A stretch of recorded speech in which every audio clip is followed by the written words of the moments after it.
स्वागत है तुम्हारा उज़ुमाकी मांगा सीरीज के एक नए चैप्टर में। अगर तुमने बाकी के चैप्टर्स नहीं देखे हैं तो मैंने लिंक डिस्क्रिप्शन में दे दी है, तो जाकर देख लो। वक्त ना बर्बाद करके वीडियो को स्टार्ट करते हैं। Uzumaki chapter 8 the snail. Chapter की शुरुआत में हमें स्कूल का सीन देखने को मिलता है। शियो और कीरी स्कूल के अंदर थी और बाहर बहुत तेज बारिश हो रही थी। बारिश को देखकर शियो कीरी से कहती है काफी समय से बारिश भी नहीं हुई थी। कीरी इस पर कहती है हाँ मैंने सुना है कि ये कुछ दिनों तक और चलेगी। फिर शियो कीरी से कहती है बाहर बहुत तेज बारिश हो रही है, मैं शर्त लगाती हूँ काटायामा आ जाएगा। कीरी इस बात पर कहती है हाँ बिल्कुल, अजीब बात है वो हमेशा बारिश के वक्त ही नजर आता है। तभी सीन बदलता है और काटायामा स्कूल आ जाता है। टीचर उससे कहते हैं काटायामा तुम्हें पता भी है कि क्या टाइम हो रहा है। काटायामा उनसे कहता है मिस्टर याकोटा मुझे माफ करिएगा कि मैं आज देर से आया हूँ, मैं जल्दी तो उड़ गया था पर मुझे देर हो गई। तभी क्लास का एक स्टूडेंट जिसका नाम सुमोरा था वो कहता है सर काटायामा बहुत स्लो पोक है, उसे कहीं भी जाने में एक नॉर्मल इंसान से 10 गुना ज्यादा टाइम लगता है। ये बात सुनकर पूरा क्लास हंसने लगता है। टीचर सुमोरा को डांटते हैं। मिस्टर योकोटा काटायामा से कहते हैं तुम पूरी तरीके से भीग चुके हो, तुम एक छाता क्यों नहीं खरीद लेते हो, और ये बताओ तुम तभी क्यों नजर आते हो जब बारिश हो रही होती है, क्या तुम्हें बारिश में निकलना पसंद है। काटायामा कोई जवाब नहीं देता है। मिस्टर याकोटा उससे कहते हैं बहुत हुआ, अब जाकर अपनी सीट पर बैठो। शियो कीरी से कहती है सुमोरा भला ही बेवकूफ हो पर वो सही कह रहा है, काटायामा सच में स्लो है। तभी स्कूल की बेल बजती है और एक स्टूडेंट आकर कहता है कि 4th पीरियड जिम का है, हम वॉलीबॉल खेलेंगे, वो भी अभी। सीन बदलता है और सभी वॉलीबॉल खेलने लगते हैं पर काटायामा की वजह से उसकी टीम हार जाती है, जिसकी वजह से सुमोरा काटायामा को बॉयज लॉकर में ले जाता है और उसे बहुत गालियां देता है। फिर उसके कपड़े उतार कर उसे खींचता हुआ लड़कियों के सामने ले जाता है और उसका मजाक उड़ाता है। फिर हमें देखने को मिलता है कि काटायामा की पीठ पर एक स्पाइरल है। काटायामा रेंगते हुए लॉकर रूम में चला जाता है। फिर ट्यूसडे वाले दिन कीरी हमें बताती है कि काटायामा की पीठ सूजी हुई थी। मिस्टर योकोटा उससे पूछते हैं तुम्हारी पीठ के साथ क्या हुआ। काटायामा कहता है देखने में लगता है कि ये सूजी हुई है। सब लोग उसे देखकर हैरान हो जाते हैं। शियो कीरी से कहती है तुमने देखा भीगे कपड़े उसकी पीठ से चिपके हुए हैं, हम उसकी शर्ट के आर पार देख सकते हैं। कीरी मन में सोचती है ये एक स्पाइरल है जो बढ़ रहा है। शियो कीरी से कहती है ये कितना अजीब है, वो देखने में एक स्नेल की तरह लग रहा है। वेडनेसडे वाले दिन उसका स्पाइरल और भी बढ़ गया था। थर्सडे वाले दिन वो रेंगता हुआ क्लास में आता है और उसका स्पाइरल स्नेल के शेल में बदल गया था। काटायामा रेंगते हुए अपनी सीट पर बैठता है जिसे देखकर सभी लोग हैरान हो जाते हैं। फिर फ्राइडे वाले दिन बारिश बहुत तेज हो रही थी। तभी स्टूडेंट को स्कूल की दीवार पर एक बड़ा सा स्नेल देखने को मिलता है जो और कोई नहीं बल्कि अपना काटायामा था। उसकी आंखें बाहर निकलकर एक स्नेल की तरह हो जाती हैं।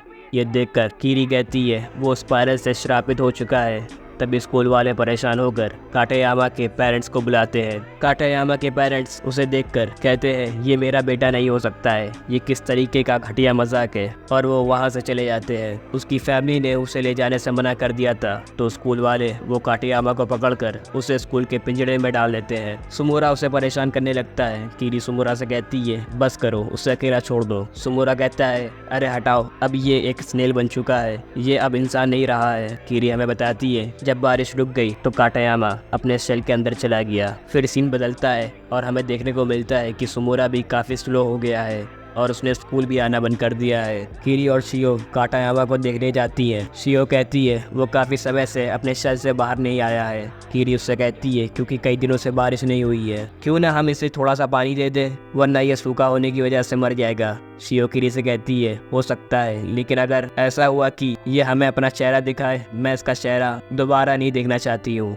कीरी कहती है चलो ठीक है, मैं पाइप पकड़ती हूँ, तुम जाकर नल खोल देना। कीरी उसे पानी देती है। तभी काटायामा अपने शेल से बाहर आ जाता है और उसका चेहरा और भी ज्यादा बदसूरत हो गया था, जिसे देखकर वो दोनों वहाँ से भाग जाती है। कुछ दिनों के बाद फिर से बारिश होने लगती है। मिस्टर योकोटा क्लास में अनाउंसमेंट करते हैं जैसा कि तुम लोगों को पता है सुमोरा कई दिनों से स्कूल नहीं आ रहा है क्योंकि वो गायब हो चुका है। जिसको भी उसके बारे में कुछ भी पता चले वो मुझे आकर बताए। तभी खिड़की के बाहर उन्हें एक नया स्नेल देखने को मिलता है। मिस्टर योकोटा कहते हैं क्या काटायामा पिंजरे से बाहर आ गया है। तभी एक स्टूडेंट कहता है नहीं सर, ये वो नहीं है, ये सुमोरा है, वो भी एक स्नेल बन चुका है। सुमोरा को भी काटायामा के साथ पिंजरे में डाल दिया जाता है और वो दोनों आपस में मजे करने लगते हैं। सभी ये देखकर हैरान हो जाते हैं क्योंकि ये दोनों ही मेल थे। तभी मिस्टर योकोटा कहते हैं स्नेल हेर्माफ्रोडाइट्स होते हैं, उनका कोई भी जेंडर नहीं होता है। कुछ दिनों के बाद वो दोनों पिंजरे से भाग जाते हैं। मिस्टर योकोटा, कीरी, शिहो उनके निशान को देखकर उन्हें ढूंढने निकल जाते हैं। वो निशान उन्हें पहाड़ियों की तरफ ले जाता है। मिस्टर योकोटा कहते हैं, देखो यहाँ पर कुछ दफनाया गया है। कीरी उनसे कहती है, क्या सच में? पर क्या? मिस्टर योकोटा कहते हैं, मेरे पास एक आइडिया है, मुझे बस 1 सेकेंड दो और ये देखो, उनमें से किसी एक ने अंडे दिए हैं। कीरी ये देखकर कहती है, ये तो टेनिस बॉल की तरह लग रहे हैं। मिस्टर योकोटा कहते हैं, अब ये क्लियर हो चुका है, वो दोनों इंसान नहीं रहे हैं, वो मलसक इंसान बन चुके हैं। कीरी उनसे पूछती है, ये मलसक इंसान क्या होता है?